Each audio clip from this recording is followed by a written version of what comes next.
I'm Dick Crispo, a local artist here, and I live on Cannery Row, but my childhood remembrances of the area always go back to the Carmel Art Association because I was 11 years old when I first exhibited in Carmel, and I'll be 67 soon, and I've been a member of the Art Association since 1969. And recently did a book on the history of the association. The association's history is really remarkable. It's the second oldest art association in the United States. It goes back to 1927, and it has a history of change and a consistency looking for what reflects the area. I myself do a lot of work that doesn't necessarily always fit the gallery, so I show a lot outside the area. But the gallery is full of a combination of local scenes, abstract work, figurative work, and some still life. So anybody can find anything they want in the gallery.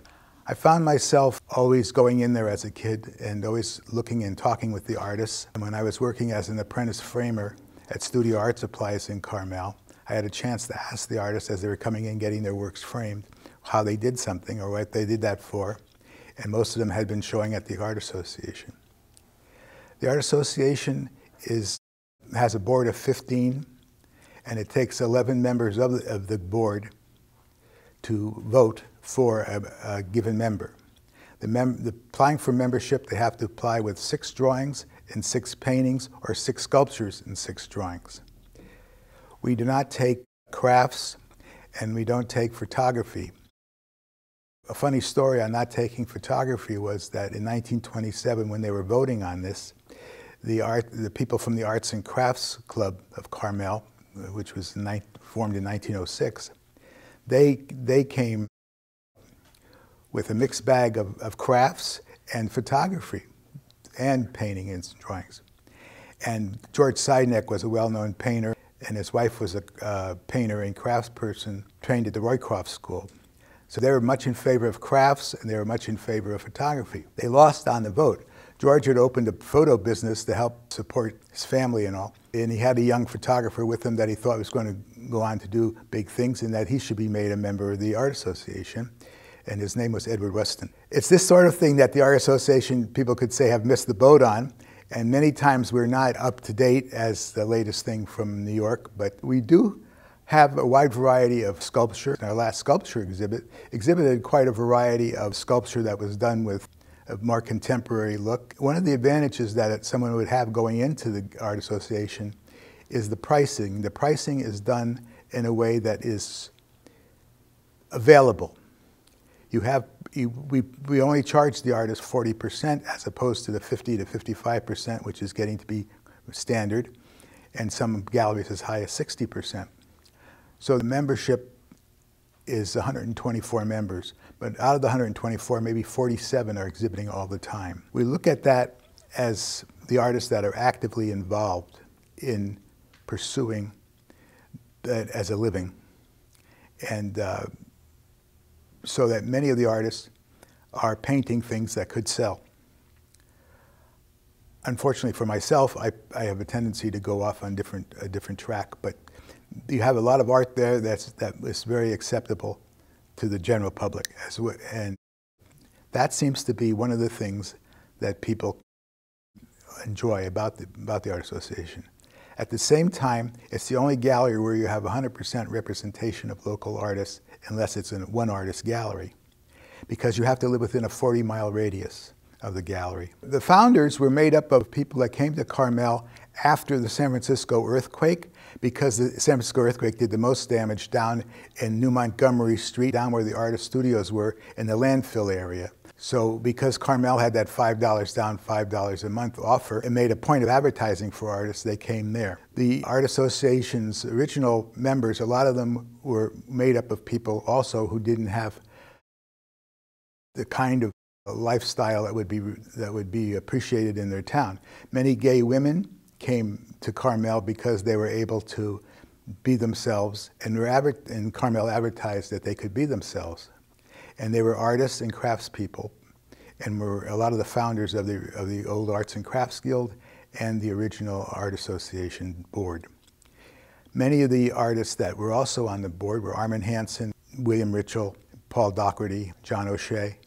These were all people that were National Academy members. They had a reputation, especially the older ones like Ritchell and Doherty, who were born in the 1860s, 1870s. But you had this group of famous artists that had a market outside the area, so they didn't have to worry about that. You had a group of artists that were shown at the Del Monte Hotel, which was the first gallery to be totally of California art, for the benefit of the people coming to the hotel so they could take home a picture of the area. It was very important that the paintings were of the area.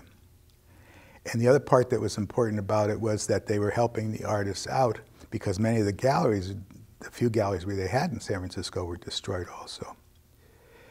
The other part of in the founding there, they had, for example, during the height of the Depression, 1932, Ritchell and Hansen and Doherty all donated small paintings to the Art Association to help raise money for it. They made $9.52, and they were already well known in their field. People were coming to study with Armin Hansen in Monterey, and Hansen stayed and lived in Monterey. Monterey was an important part of more alternative, more abstract art scene, more modern art scene, than Carmel was a little more conservative. But artists like William Ritchell, who were internationally known for his marine watercolors, and especially his oils, were in Carmel. Close to the ocean, close to the subject matter. John O'Shea, close to the subject matter. We have many women artists that were adventuresome in terms of opening up their own galleries. It was not something that women did. For example, the city of Pacific Grove only allowed women to come to Pacific Grove in the summertime to sketch. In the 1890s, they were not allowed to, still weren't allowed to paint in Pacific Grove. Whatever reasons, that was the reason. So the Pacific Grove Sketch Club was made up of women who had to be dressed in purely Victorian garb to go to the beach and sketch. That was all right. Came the winter time, they had to leave. Then they would have left anyway because their families would have left, but they weren't allowed to. So a lot of the women that were in that group never had a chance to join the Art Association. But the women who actually came to Carmel built their own homes, or their own studios and homes, made it. And they were able to support themselves, and not in a high fashion, but they were able to do it. And it set a trend for people that don't fit. It was a place to come. And that was something that was really important, ended up being very important to the whole look of the town. The town made a point of not having, lights and not having addresses and all the things that it's become famous for. Don't chop down a tree. George Sideneck, again, was the first person to be arrested in the city of Carmel when it was incorporated because he cut down a branch that was going to fall on his house.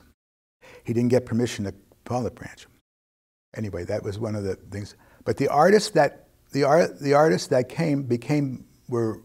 became famous in California for painting the scenery or the people. In Hansen's case, the people, the fishermen, the workers on the wharf and the boats and all the things that he was familiar with from his training in Germany. Hansen's father was a famous cowboy illustrator in San Francisco, and he gave him a drawing lesson every morning and left it with him, and at night they went back over it to see what could be done.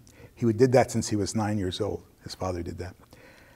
All of the Art Association members were also affected by in later time by the Carmel Art Institute, which was founded by Armin Hansen and Paul Whitcomb, and then a couple of years later was bought out by John Cunningham and Pat Cunningham.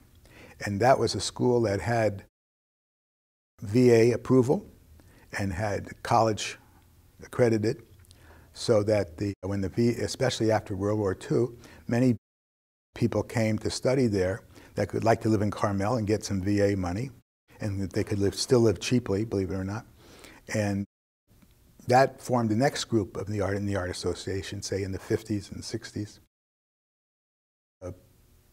Today, what we have in the Art Association is, again, a wide mixture of people, and it's gotten a little more conservative, a little more towards the plein air painting and less towards the abstract, but we still have this variety of a board. The board is a mixture of all the different styles that are represented on the board. But the important thing about the board is that it has this voting, and we vote once or twice a year for the new members, and that's that 11 out of 15 vote, which is very, very hard to get 11 artists to agree on anything. I've shown in a lot of galleries, I've had numerous shows and everything, but if I want to try out something first, I try it out in the Art Association to see how it goes. A lot of the people that we see in the historical books were members of the Art Association. We're a nonprofit. We're an educational institution as well as a gallery. So we have those two roles that take us into two different directions. Sometimes it may be in conflict, but I do a series of lectures, for example, because I teach art history. I do a series of lectures on the art history of the area and outside the area. We've owned the building since 1940. The building was there because an artist had killed himself in the building, and it was his home and studio, and nobody wanted it. And it was Siegel that made it possible for us to buy it. The original Art Association was founded with $500 from the Mrs. Comstock, who was George Seidnick's mother-in-law. The building is on Dolores between 5th and 6th. It's still the same building. We own the building outright, and that makes it, and we're the model for co-ops in the United States because we still maintain a professional staff. That's with a director, salespeople, and bookkeeper. Rather than having artists come in and volunteer, which can be a real disaster, we have a professional staff, and we maintain a professional staff all the way down to the fact that we are one of the few galleries in Carmel that gives health insurance to the staff. It's an institution, a Carmel institution, and a very important model for other co-ops. I encourage people to come and see it, and I encourage people to bring young people there as we try to have as I keep looking for younger members, and I like to see younger artists apply.